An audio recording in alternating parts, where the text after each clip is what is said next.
Alright folks, welcome to 9.25, and we're going to touch on all kinds of fun aspects of the Protection Paladin. Prop Pal is in a great spot overall. If you haven't played it much in Shadowlands, it's like having an extra melee DPS in the game, realistically. We're going to touch first on the talents, then we'll touch on our covenants, our legendaries, all the fun things. Ultimately, all of those pieces are all interconnected. Let's jump into this now. So from a Mythic Plus perspective, Tier 1, you're going to go with Holy Shield. Tier 2, First Avenger. Tier 3, it comes down to what you like. I like having Hammer of Justice up as much as possible. Blinding Light's also helpful if you like a AoE Disorient. Tier 4, it just kind of comes down to I like Unbreakable Spirit because having Lay on Hands and Ardent Defender up is a little... Well, having Ardent Defender up more often is fantastic. Let's just call that out right off the hop. Cavalier, it has a little play if you need some more mobility or think you're going to kite more. But Prot's not known for their mobility by any means. Tier 5, Divine Purpose is the go-to. Tier 6, Consecrated Ground is absolutely the way to go. Just being able to effectively act as a snare, reducing your opponent's movement speed by 50%. Tier 7, Righteous Protector. Really straightforward build here in Mythic Plus. This is going to be your go-to in the vast majority of situations. Arguably, I've seen people take Blessed Hammer a little bit. That just kind of comes down to personal style a little bit. For me, as a Kyrian, I like things that complement staying alive. It's not really sexy, it's just steady. That's what we're going for, going with the Kyrian. And having that increase in our block makes a major difference. Now, if you're going raiding, I'll start first by showing you the recommended defensive build. Tier 1, you want to go with Holy Shield. Tier 2, you're probably going to go Crusader's Judgment, and that just gives us a nice additional boost to our damage. We don't have to worry about AoE, so it's a great way to go. Tier 3 ultimately doesn't matter a whole lot. It's not going to change your gameplay. Tier 4, you're likely to go Unbreakable Spirit, but you could go Blessing of Spell Warding here. Tier 5, go Divine Purpose. Tier 6, this is where it gets a little bit of fun. You can go Judgment of Light. Really, hey, you're not going to hit many other targets here. It's pretty unlikely unless you're in a multiple situation where you're going to be swapping off the boss to attack other mobs that may show up. Not really going to be a high likelihood situation. So grab Judgment of Light, and then finally Righteous Protector again in Tier 7. So this is your defensive build if you're going with this. Now, hey, we're into 9.25. Like, let's get this defensive stuff behind us and let's get offensive. So Redoubt, ultimately go with that for Tier 1. Not only does it increase your stamina, but your strength, stacking up to 3 times. Yeah, get that rolling. Tier 2, stick with Crusader's Judgment. Tier 3, doesn't matter again. Tier 4, Unbreakable Spirit or Blessing of Spell Warding, depending on your preference. Hey, this is about offense, right? Seraphim is absolutely our go-to in Tier 5. Tier 6, you're going to stick with Judgment of the Light. And then Tier 7, Righteous Protector. So this is our offensive raid build here. So keep rolling with this one if you are so inclined. But for me, I think this is a ton of fun. So this is a great way to roll out. If you're interested in the covenants, overall, there's some viability here for 3 of the 4 covenants. So Kyrian is a bunch of fun. Like, it's absolutely the go-to in Mythic Plus, which is where I play with my prot the most.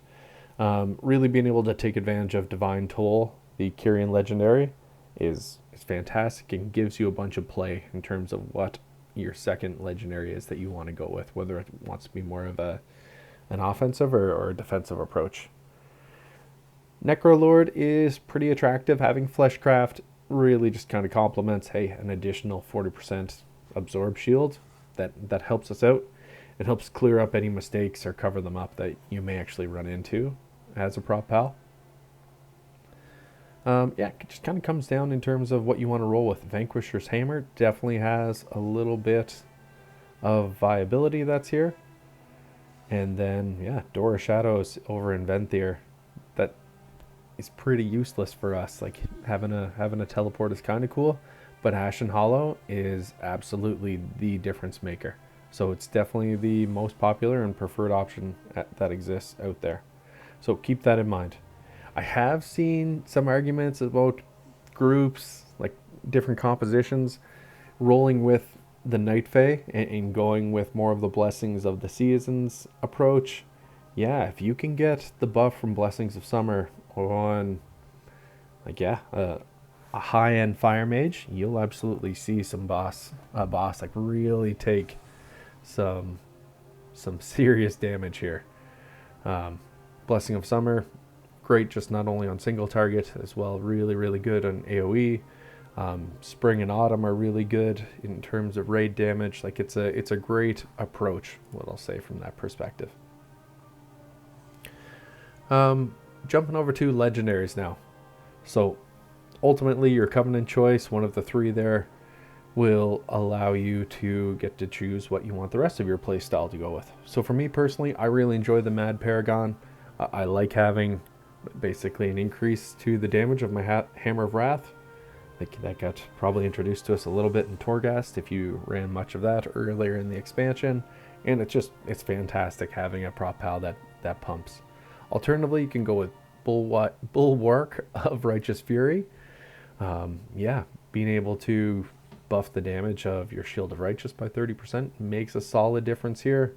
In Mythic Plus, it's absolutely a fantastic go-to and kind of complements the Devil Legendary build quite a bit.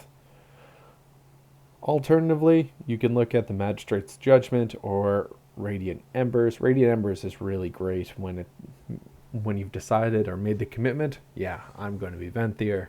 Probably go with Radiant Embers and Mad Paragon, and then you'll be in great shape.